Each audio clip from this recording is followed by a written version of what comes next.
بسم اللہ الرحمن الرحیم۔ السلام علیکم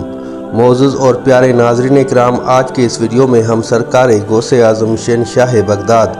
شیخ سیدنا عبدالقادر جیلانی رحمۃ اللہ علیہ کی چند واقعات اور چند کرامات آپ دوستوں کی خدمت میں پیش کروں گا۔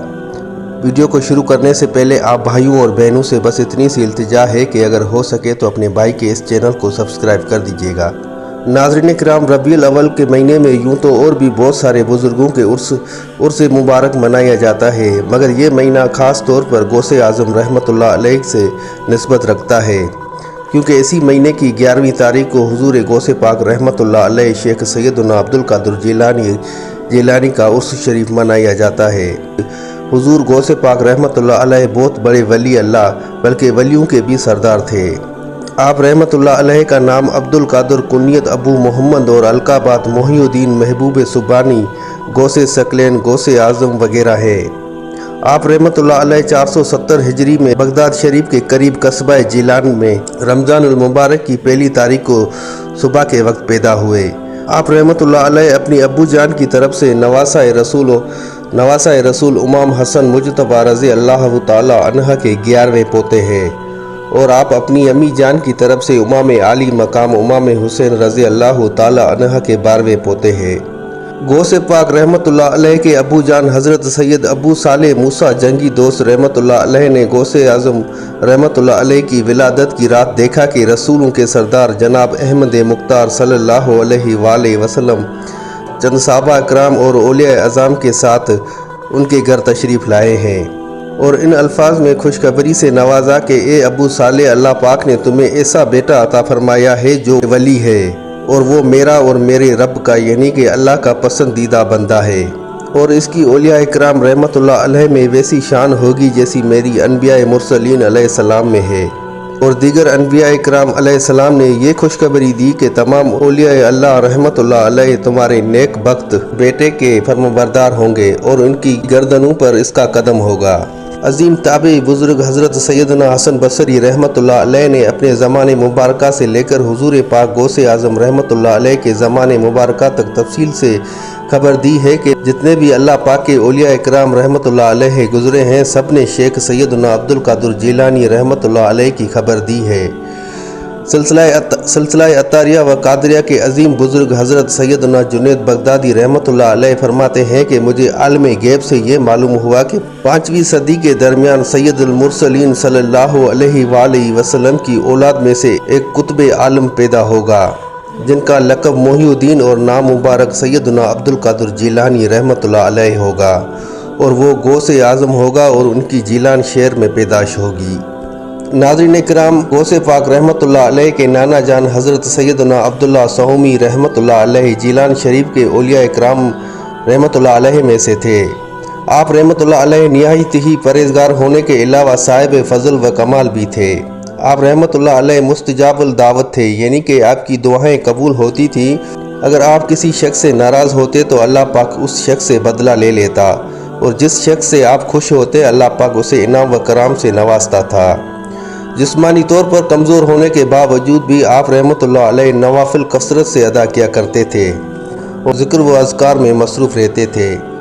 آپ رحمۃ اللہ علیہ اکثر معاملات کے واقع ہونے سے پہلے ان کی خبر دے دیا کرتے تھے، اور جس طرح آپ رحمۃ اللہ علیہ ان کے ہونے کی اطلاع دیتے تھے اسی طرح سے واقعات ہوتے تھے۔ حضور غوث پاک رحمۃ اللہ علیہ کی پھوپھی جان کنیت ام محمد اور نام عائشہ بنت عبداللہ تھا۔ آپ رحمۃ اللہ علیہ نیک اور با کرامت خاتون تھی۔ لوگ اپنی ضرورتوں کو پورا ہونے کی دعائیں کرانے کے لیے آپ کے پاس حاضر ہوا کرتے تھے۔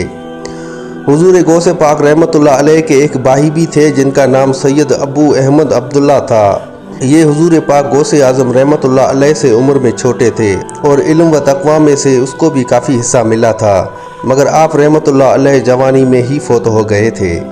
حضور غوث پاک رحمۃ اللہ علیہ کا خاندان نیکو کا گھرانہ تھا۔ آپ رحمۃ اللہ علیہ کے نانا جان، دادا جان، ابو جان، امی جان،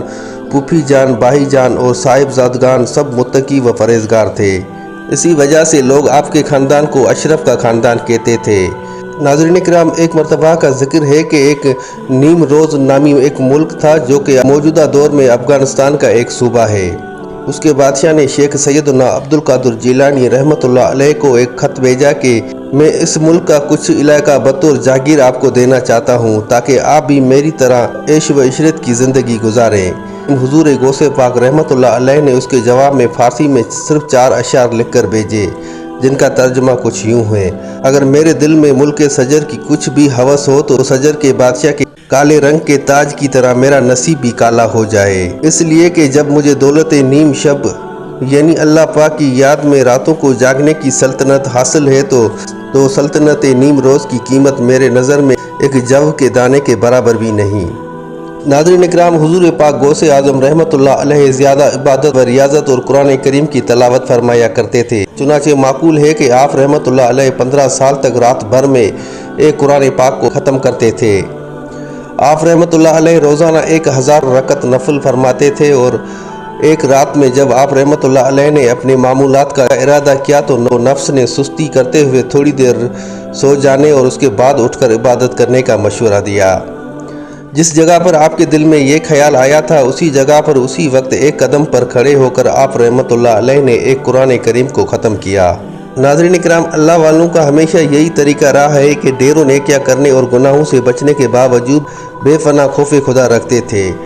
سرکار بغداد غوث اعظم رحمۃ اللہ علیہ بھی بے پناہ خوف خدا رکھتے تھے، چنانچہ شرف الدین سعدی شیرازی رحمۃ اللہ علیہ فرماتے ہیں کہ حضرت سیدنا شیخ عبد القادر جیلانی رحمۃ اللہ علیہ کو حرم کعبہ میں دیکھا گیا کہ وہ کنکریوں پر اپنا سر مبارک رکھ کر بارگاہ رب العزت میں عرض گزار تھے کہ اے رب کریم مجھے بخش دے، اور اگر میں سزا کا حقدار ہوں تو بروز قیامت مجھے اندھا اٹھانا تاکہ نیکوکار لوگوں کے سامنے میں شرمندہ نہ ہوں۔ امام ابو الحسن حیتی رحمۃ اللہ علیہ فرماتے ہیں کہ میں نے حضور پاک غوث اعظم رحمۃ اللہ علیہ کے ساتھ حضرت سیدنا امام احمد بن حنبل رحمۃ اللہ علیہ کے مزار شریف پر حاضری دی۔